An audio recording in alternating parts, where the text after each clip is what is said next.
It's been 8 weeks now since Hurricane Helene came through, and I wanted to give you an update about what's going on in Asheville and show you some of the progress that we are making. So, Delton and I were out going for a walk and a run in a couple neighborhoods that are close by. They have a lot of mature trees because the neighborhoods are older homes, and many of the trees came down, and we are now in phase two because instead of walking over trees that are laying all over the ground and all over the streets and sidewalks, they have now been chopped up and are laying along the sides of the roads waiting to be picked up, and a lot of them have been picked up. So we are now entering into a totally different phase. We are starting to clean up, and we're starting to see some progress. Lots of trees down all over the neighborhoods, and I took a bunch of video while we were out walking, and I'm going to show you the video that I took. And these trees that are lining all of these sides of the roads just go on for miles and miles and miles. No matter where you go, there is trees down everywhere.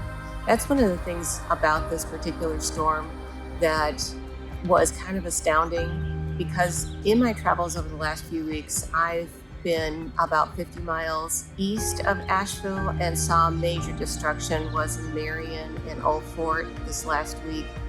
And the storm hit down there just as bad as Asheville.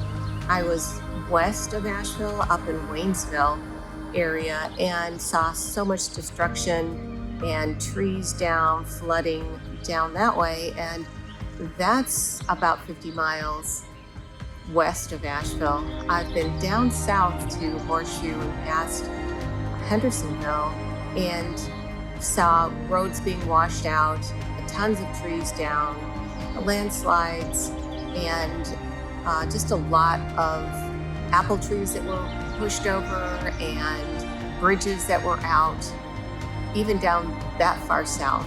So the thing that is so strange about this storm, I think, is that it must have been extremely huge to affect so much land all around Asheville. Asheville may have been the center of it, but there's just so much destruction going every direction around here.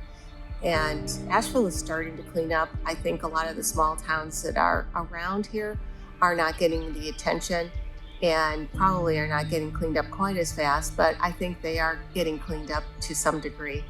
And there's still just a lot of work to be done, and it's going to take a while.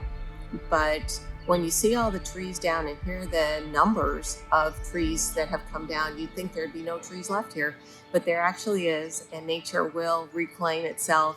And I have total hope that in the spring, things will look really great around here, and then all this tree brush and all the debris will be removed, and new growth will be starting, and that Asheville will be starting to put itself together, maybe in a more meaningful way, where they are not building and they're not putting these beautiful shopping areas in areas that could be prone to flooding.